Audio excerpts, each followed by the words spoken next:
Look where I found them. And then, you won't believe it, but I planted a mix of pink Ranunculus, and right now there's someone playing the piano, so let's check it out. Hi everyone! I just harvested my first Ranunculus of the season. These are the Ranunculus that I grew from corms that I planted at the beginning of this year. And that's funny how I planted a mix of pink Ranunculus, and look what I ended up with. Mostly whites and reds, and then a couple of yellows, oranges, and like literally one pink Ranunculus. I mean, I don't mind all that much, they are all pretty, but you know, that's funny how sometimes you end up with something completely different from what you planted. And I actually harvested them at pretty early, because I prefer when they are smaller, because then I can use them in my mini bouquets. But anyway, I have a couple of garden themed things planned for this week, so I thought I would share that with you in sort of a garden vlog, like a weekly garden vlog, to change it up a little bit from my usual videos. And also because what I actually had planned for this week is not gonna work out.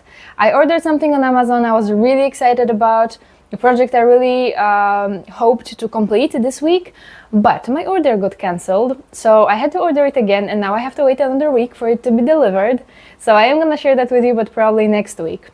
So why don't we start this video with a pest issue that I'm dealing with in my garden right now.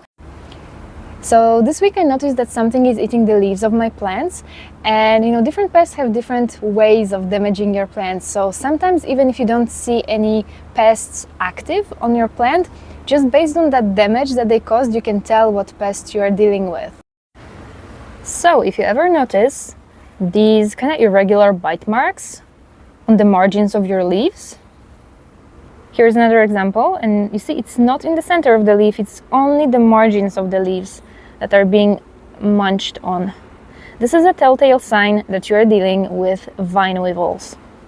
So vine weevils are black beetles that eat the leaves but also the petals of your plants, and those adult beetles are usually active between early and late summer, so it's around this time of year that you should start to see first vine weevil activity.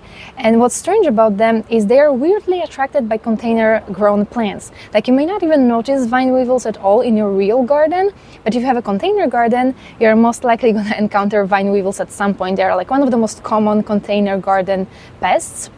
And those adult beetles, they come out at night. They are not active during the day, so if you try to search for them during the day, you may not even find them, because they tend to hide in the most random of spots. And as long as those adult beetles don't really cause enough damage to actually impact the health of your plants, by the end of summer, they will start to lay eggs in the soil, and those eggs will hatch to vine weevil grubs. And vine weevil grubs can eat the whole root system of your plants within a couple of weeks, and I'm not even joking. They are super dangerous and they eat the roots of your plants really rapidly. So I have a whole video about how to deal with vine weevils, both adults and grubs, but because I just noticed them, you know, this week I'm gonna kind of walk you through it again of how I deal with them, because in my garden I don't use pesticides. I never have and never will, so I'm dealing with natural or biological control methods. So right now, during summer, when the adult weevils are active, I come out here every night. I try to do night patrol on my balcony and try to handpick as many of them as I can. If they gross you out because they look kind of weird, you don't even have to, you know, like literally handpick them. You can just take your plant, you know, and shake it above an umbrella, overturned umbrella, or place, you know, some like newspapers on the floor or a trash bag, and shake your plant and try to shake off as many adults as possible.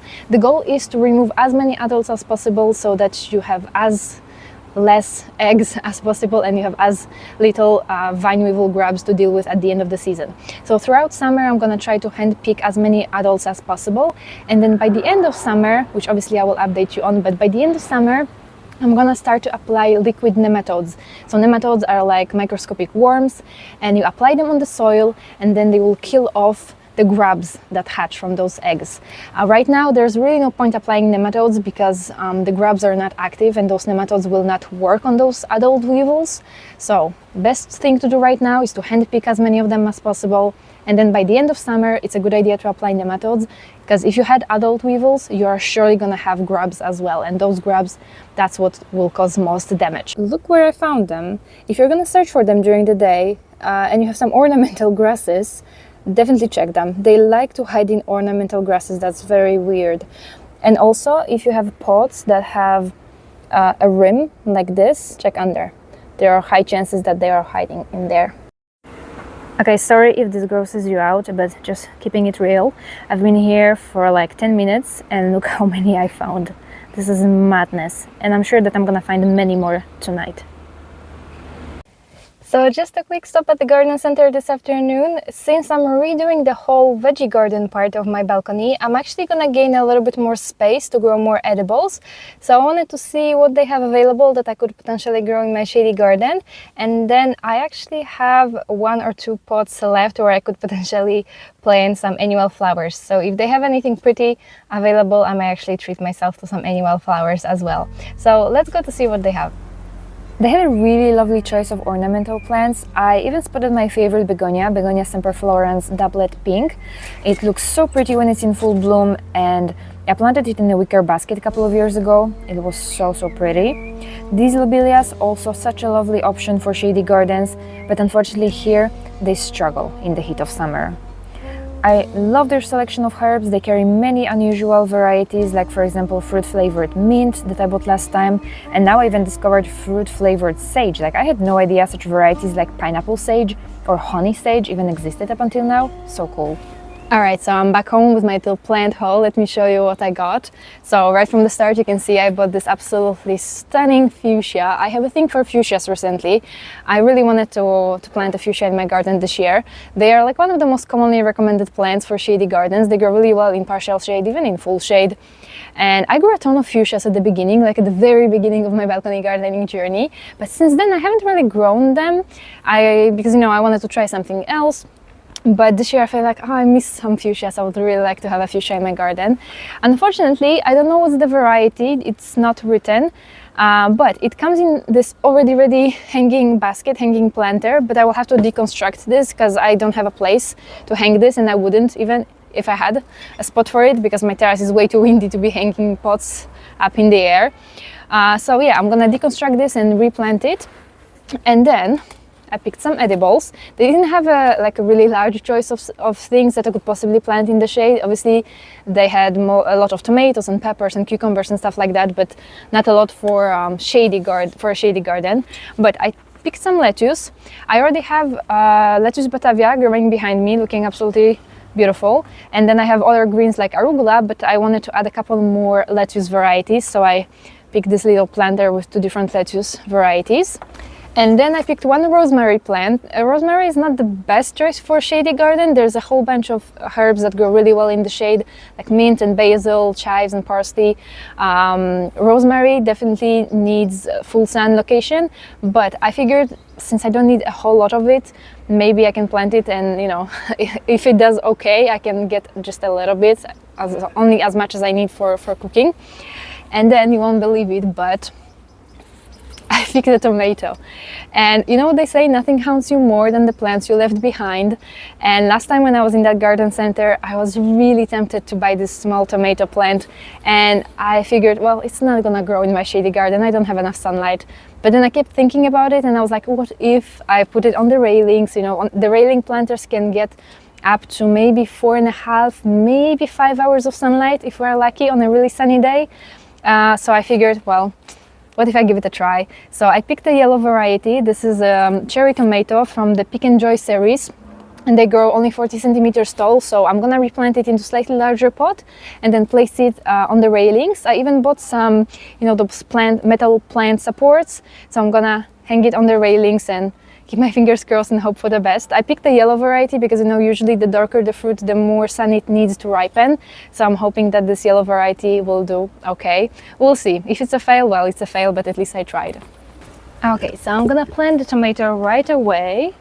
I'm gonna place a mesh hole pad at the bottom of the drainage hole. And I have already ready mix here of multi-purpose potting mix with added compost. So just gonna add a little bit of that.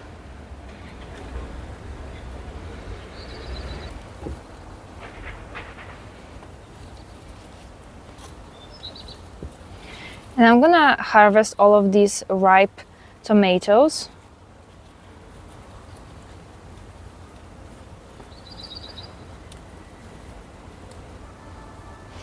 I think I'm actually gonna reuse these stakes. This plant can definitely use some support.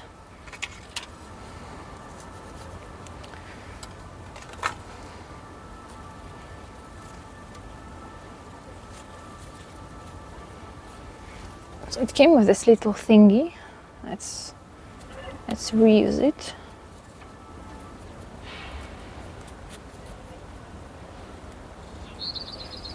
I'm gonna water and fertilize it in a moment, but for now I'm gonna place it next to my strawberry experiment because the plant supports have not been delivered yet.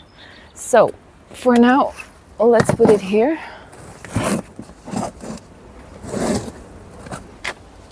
Okay, time for this fuchsia.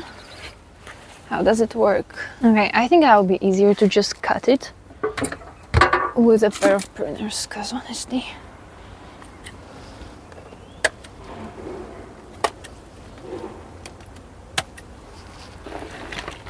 Oh goodness, okay. Now I'm hesitating if I should just keep it all in one like this and just transplant it into a large pot, or should I divide it and make a couple of plants? So I decided to divide it a little bit to get more plants, because in fact it is multiple plants all planted together. Oh no! Whoops! Oh, such a shame.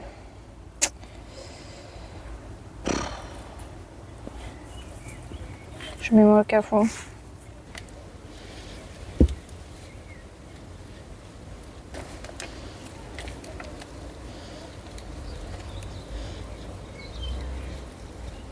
So I ended up splitting the plant in two, one here, one over there, so now I just have to water and fertilize everything.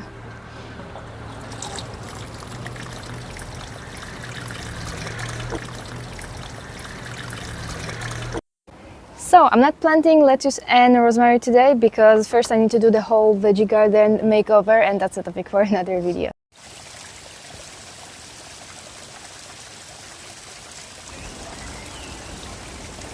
And at the end of the week, I went on a trip to my favorite botanical garden. There are a couple of reasons why this garden is my favorite. Firstly, because it's kind of off-grid, it's a really small garden, kind of hidden in the mountains, and it was created around natural fountains that are present here. And it's sort of a terraced garden, so it's not like your typical garden where you just have straight pathways through flat flower beds. Here you have plenty of small bridges, stepping stones placed in small creeks, a lot of small passages, and you kind of feel like you're walking through a secret garden.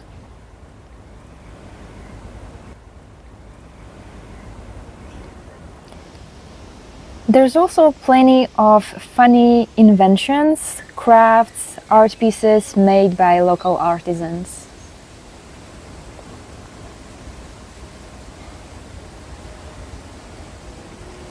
And surprisingly, this garden is mostly in the shade. So if you look attentively at the flower beds, you can see that I drew a lot of inspiration from here with these beautiful hostas, silver ferns and brunnera's, astilbe, arum lilies. So much inspiration here.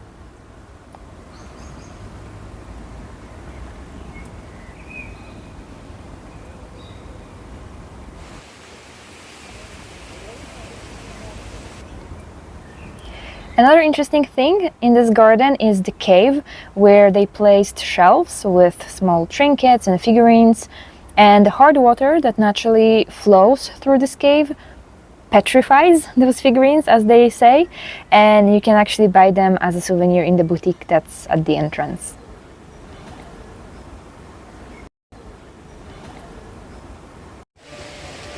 So it turns out that the garden celebrates its 30th birthday today, and they are organizing some concerts throughout the day and throughout this weekend. And right now there's someone playing the piano, so let's check it out.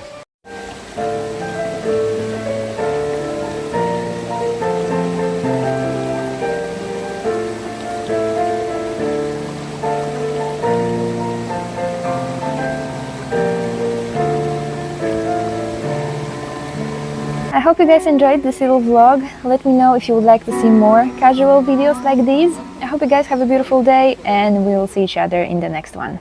Bye!